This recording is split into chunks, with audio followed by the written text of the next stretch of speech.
Oops! Ganito rin kaya ba ang gagawin ni Paolo kay Kim kapag naging sila na?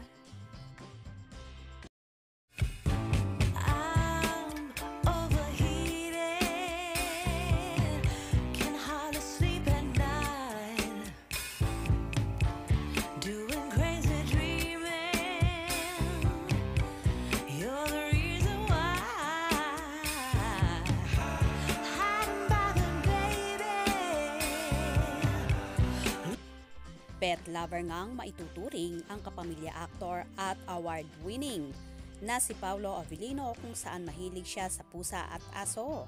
Ganito nga magmahal at mag-alaga si Paolo sa mga alagang hayop. Itinuturing niyang mga baby ito.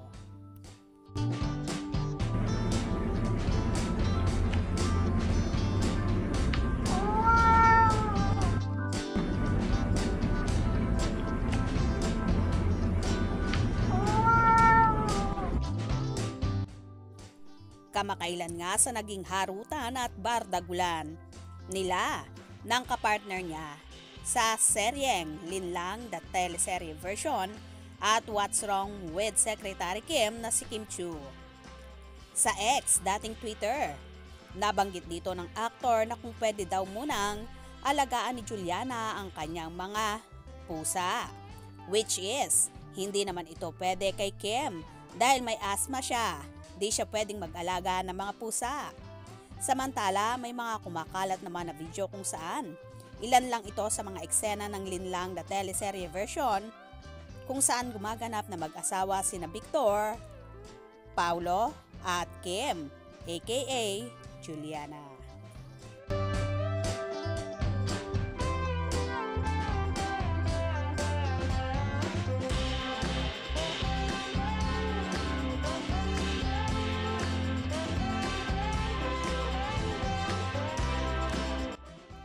Ang tanong ng madlang people, ganito rin kaya ba ang pag-aalaga at paghalik ni Paolo kay Kimi sakaling mauwi sa totohanan ang kanilang relasyon?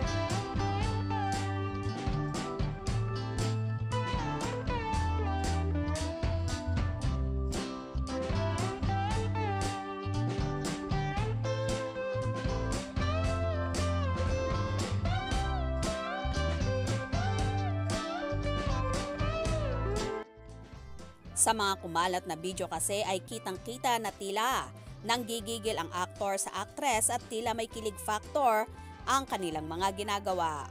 O diba, so sweet? Ang ibang nga fan ay nagsasabi na sana daw ay maging pusa na lang sila kung saan hinahalik-halikan nga ni Paolo at pinanggigigilan ang kanyang alaga. Kahit naman ako, mapapasana all kapag ganito ang hahalik at mag-aalaga sa'yo. Bukod sa napakagwapo na, abay, super bait pa, kayo ba? Kaya naman tumutok at huwag na huwag pahuhuli sa mga maiinit na kaganapan. Anong inyong magiging reaction sa bidyong ito? Comment below.